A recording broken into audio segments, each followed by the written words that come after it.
दिल्ली से हमारे साथ जुड़े हैं रविकांत। राजधानी में कोरोना का कहर अब धीरे धीरे ग्राफ कम होने लगा है। हालांकि आप ये कह सकते हैं कि अभी भी स्थिति पूरी तरीके से बेहतर नहीं हुई है, लेकिन राजधानी वो जगह है जहां पर ड्राई रन सबसे ज़्यादा बार किया गया है। और यहां पर अगर तैयारी देखें तो एक तरीके से मॉडल बना है दिल्ली, और यही मॉडल बाकी राज्यों में भी लागू हो रहा है।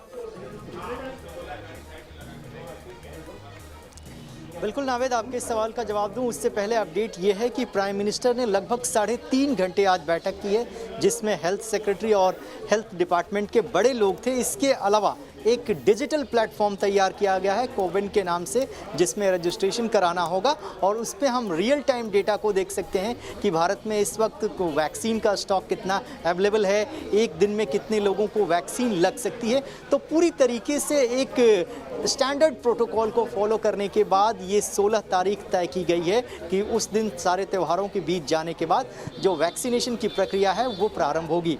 आपने पूछा दिल्ली को एक मॉडल बनाया जाएगा, क्योंकि सबसे पहला स्टोरेज जो है वो यहीं पर किया गया। दिल्ली एयरपोर्ट पे एक कार्गो सेक्शन बनाया गया है जहां पर एक सर्टेन टेम्परेचर के आसपास ही वैक्सीन को रखा जाना है। इसलिए जो सबसे बड़ी चुनौती आ रही है वो वैक्सीन के ट्रांसपोर्टेशन की आ रही है, क्योंकि दिल्ली से अगर मान लीजिए आपको भोपाल ले जाना है तो उसको फ्लाइट में कैसे ले जाएंगे, वहाँ टेम्परेचर कैसे मेंटेन किया जाएगा, बहुत सारे रिस्क फैक्टर हैं, उनसे कैसे बचा जाए। इसके लिए सरकार ने पूरा का पूरा मैनेजमेंट तैयार किया है।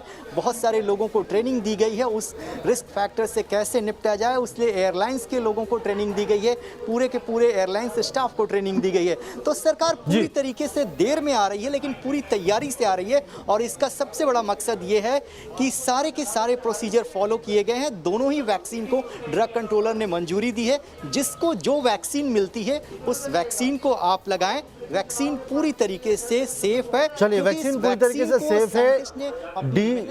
DCGI ने इसीलिए इसकी जो है पुष्टि की थी 2 वैक्सीनों की।